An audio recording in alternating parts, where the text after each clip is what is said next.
첫 번째 경기 KT 손익붐 대 안양 정관장 분석 시작해보겠습니다.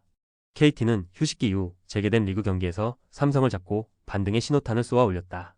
코번을 메인 매치업으로 맞이한 해먼즈가 리머텍에 고전하며 11점에 그쳤지만 하윤기가 16.6리바운드로 활약했고 시즌 내내 부상 여파로 부진했던 문성곤이 3점슛 4개를 성공했다. 카골랑안이 보조 볼핸들러로 잘해주기에 허훈이 충분히 휴식 시간을 가진 것도 팀에는 큰 힘이었다. 정관장은 휴식기 이후 첫 경기에서 12에 패했다. 1쿼터 10점 차 리드를 잡은 것을 비롯해 전반을 앞선 경기였는데 3쿼터 상대의 공세에 무너졌다. 박지훈이 10득점 9리바운드 4어시스트 4스틸 등으로 기록지를 풍성하게 채웠지만 노마크 3점 에어볼을 던지는 등 야투가 터지지 않았고 배병준의 외곽도 아쉬웠다. 그래도 새로운 외인으로 합류한 오브라이언트가 첫 경기부터 21.9리바운드로 활약했다.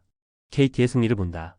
정관장은 한승희와 정효근 등이 국내 빅맨으로 활약 중인데 이종현의 공백으로 인해 리바운드에서 빅맨진의 기여도가 떨어진다. 스윙맨들의 리바운드 가담이 있겠지만 문정영과 박준영, 하윤기와 문성곤이 버티는 KT 상대로 제공권의 열세가 분명하다. 허훈과 해먼즈의 안정적인 투맨 게임도 있을 KT가 승리할 것이다. 두 번째 경기 원주 DB 대 서울 삼성 분석 시작해보겠습니다. DB는 정관장 원정에서 전반 열세를 딛고 역전승을 따냈다. 벤치에서 나와 24점을 기록한 이관희가 3점슛 4개를 성공하며 후반 역전을 견인했고 카터가 오누아쿠 대신 메인 역할을 하며 28득점 14리바운드를 기록했다. 어시스트 12개 포함 트리플 더블에 성공한 알바노의 존재감도 확실했다. 삼성은 KT 원정에서 패하며 주춤했다. 코번이 무득점에 그치며 고전한 경기였기에 달아난 상대를 추격하기 어려웠다. 올스타 3점슛 왕을 차지한 최성모가 12.7어시스트를 기록했지만 3점 성공률 14%에 그쳤고 이정현의 야투도 터지지 않았다. 그래도 이원석이 김효범 감독의 확실한 관리 아래 골밑에서 존재감을 보였고 최현민의 벤치 지원이 인상적이었다. DB의 승리를 본다. 지난 정관장전에서 오브라이언트에 밀린 오누아쿠의 부진은 아쉬웠지만 카터가 충분히 할 수 있음을 증명했기에 데릭슨과의 1대1에서 밀리지 않을 것이다. 이관희와 박인웅의 지원을 받으며 리딩에 나설 알바노가 최성모의 수비를 공략하며 팀의 리드를 이끌 DB가 승리할 것이다. 세 번째 경기 BNK 썸 대 우리은행 분석 시작해보겠습니다. 썸은 지난 일요일 원정 경기에서 삼성생명에 패했다. 홈에서 믿기 어려운 역전승을 따내고 나선 경기였기에 연승을 노렸는데 박혜진과 이소희가 다시 빠진 공백을 극복하기 어려웠다. 그래도 많지 않은 가동 인원들이 4쿼터 분전한 건 인상적이었다. 김민아가 14득점을 기록하며 시즌 하이를 만들었고 심수현은 18점으로 백코트에서 활약했다. 박정은 감독이 곧 이소희와 박혜진이 복귀할 것으로 인터뷰했지만 이 경기에 돌아올지는 의문이다. 우리은행은 지난 수요일 경기에서 접전 끝에 KB에 제역 전승했다. 4쿼터 막판 염윤아에게 득점을 허용하며 리드를 잃었지만 김단비가 두 번의 공격 포지션에서 모두 득점했고 마지막 상대의 슈팅 시도를 저지하며 승리를 이끌었다.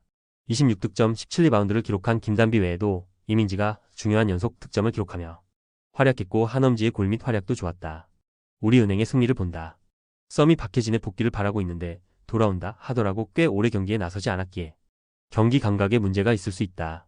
김소니아 상대로 늘 매치업 우위를 가져갔던 김단비가 경기 내내 팀의 중심을 잡아줄 수 있고 박성진의 느린 발을 한엄지가 공략할 우리은행이 승리하고 공동 선두로 올라설 것이다. 네 번째 경기 한국전력 대 현대캐피탈 분석 시작해보겠습니다. 한전은 OK 원정에서 리버스 스윕에 성공하며 승점 3점을 따냈다.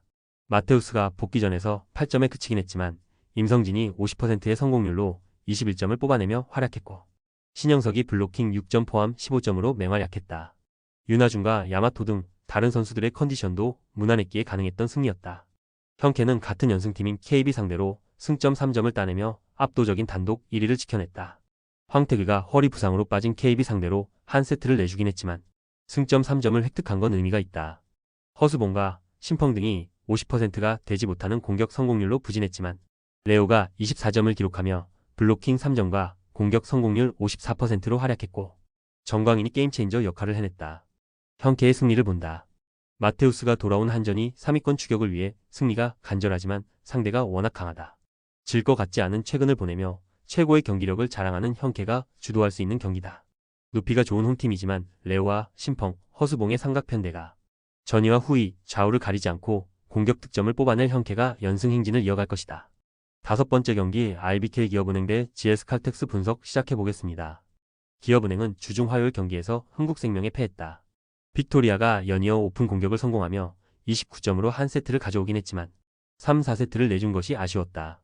천신통의 부상 아웃으로 인해 김하경과 김윤우 등 국내 세터진이 경기에 나섰는데 다소 아쉬운 볼배급으로 상대 블로킹에 토스가 읽혔고 이소영이 다시 역할을 하지 못했다. 그로 인해 3위와 승점 차가 벌어지며 플레이오프 진출의 위기를 맞았다.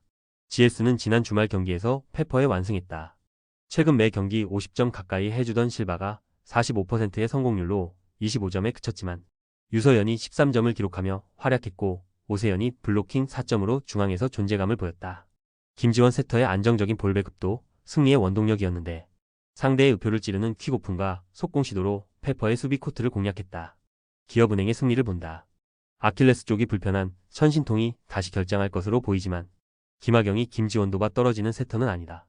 또 이주아와 최정민 등 중앙 미들 블로커들이 실바에게 집중될 상대 공격 시도를 어느 정도 저지할 수 있다. 높이에 문제가 있는 GS 블로킹벽을 공략할 빅토리아의 활약도 기대되는 기업은행이 승리할 것이다. 조합은 아래 고정 댓글 링크로 편하게 말 걸어주시면 조건 없으며 스포츠를 좋아하시는 분들이라면 모두 환영합니다. 스포츠 당첨 어렵지만 그건 어떻게 하냐의 차이입니다. 두 눈으로 어떤 차이인지 직접 확인하시고 우리 모두 같이 승리합시다.